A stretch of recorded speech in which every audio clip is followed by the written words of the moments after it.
Welcome to my easy சமையல். இன்றைக்கி ரொம்ப ஈஸியான ரொம்ப டேஸ்ட்டான அயில மீன் குழம்பு தான் இன்றைக்கி நம்ம பார்க்க போகிறோம். இன்றைக்கி ரெசிப்பியில் ஃபஸ்ட் டைம் என்னோடய சேனல் பார்க்குறவங்க சப்ஸ்கிரைப் பண்ணிக்கோங்க.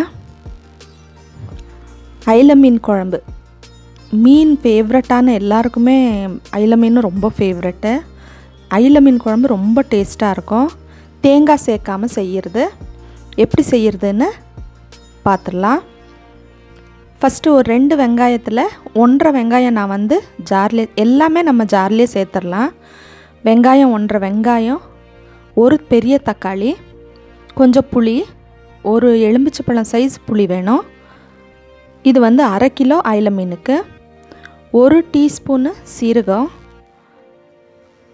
ஒரு 5லேருந்து 10 மிளகு, 1 டீஸ்பூனு மிளகாத்தூள், 1.5 டீஸ்பூன் மிளகாத்தூள், கொஞ்சமாக மஞ்சள், ஒரு 10 பல் பூண்டு, பின்ன தனியாத்தூள் ஒரு 3 டீஸ்பூன் நான் சேர்த்துருக்குறேன். ஒரு 2 கொத்து கருவேப்பிலை, ஒரு 2 கொத்து கருவேப்பிலை எல்லாத்தையுமே பேஸ்டாட்டம் அரைச்சி வச்சுக்கலாம். அவ்வளோதான், அதை அரைச்சி வச்சாலே மீன் குழம்பு ரெடி ஆகிடுச்சு. இப்போ தாளிப்புக்கு தான் கடுகு வெந்தயம் இல்லாமல் மீன் குழம்பு செய்யவே முடியாது. கடுகு நல்லா பொரிஞ்சதுக்கப்புறம் வெந்தயம் சேர்த்துக்கங்க. வெந்தயம் ஒரு 1/2 டீஸ்பூன் சேர்த்த உடனே வெங்காயம் சேர்த்துருங்க. ஏன்னா வெந்தயம் சீக்கிரமாக கரிஞ்சிரும். அதனால் வெங்காயம் நல்லா செவந்த அப்புறம் ஆட்டி வச்சுருக்கிற மசாலா நம்ம சேர்த்துட்டு எவ்வளோ தண்ணி வேணுமோ அவ்வளோ சேர்த்துட்டு உப்பு சேர்த்துடலாம். உப்பு சேர்த்துட்டு இது நல்லா கொதித்து வரணும். இப்போது இந்த பச்சை ஸ்மெல்லெல்லாம் போய் நல்லா கொதிக்கணும். எந்த அளவுக்கு கொதிக்கணும்னா நம்மளுக்கு எவ்வளோ திக்னஸ் வேணுமோ அந்த அளவுக்கு கொதிக்கணும். ஏன்னா அயில மீன் சீக்கிரமாக வெந்துடும். அது போட்டுட்டு ரொம்ப நேரம் நம்ம கொதிக்க வைக்க முடியாது. பாருங்கள், இந்த அளவுக்கு எனக்கு போதும் திக்னஸ்ஸு. இப்போ நான் மீனை சேர்த்துட்றேன்.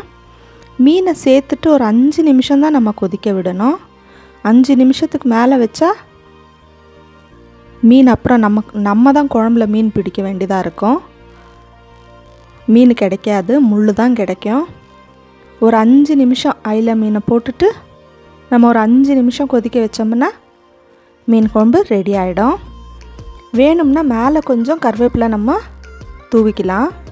பச்சை கருவேப்பிலை நல்லா வாசமாக இருக்கும். பாருங்க, 5 நிமிஷம் ஆயிடுச்சு. மீன் நல்லா வெந்துருச்சு.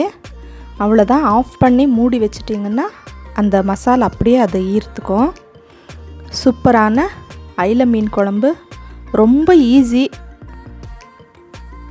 இந்த பிகினர்ஸ் எல்லாம் சமையல் தெரியாதவங்கெல்லாம் சமைக்கிறது ரொம்ப கஷ்டம்னு நினச்சிருக்காங்க. அப்படியெல்லாம் ஒன்றுமே இல்லை, ரொம்ப ஈஸி. எந்த பொருள் எவ்வளோ சேர்க்கணுன்னு மட்டும் தெரிஞ்சாலே போதும். சூப்பரான அயில மீன் குழம்பு சூப்பராக ரெடி ஆயிடுச்சு.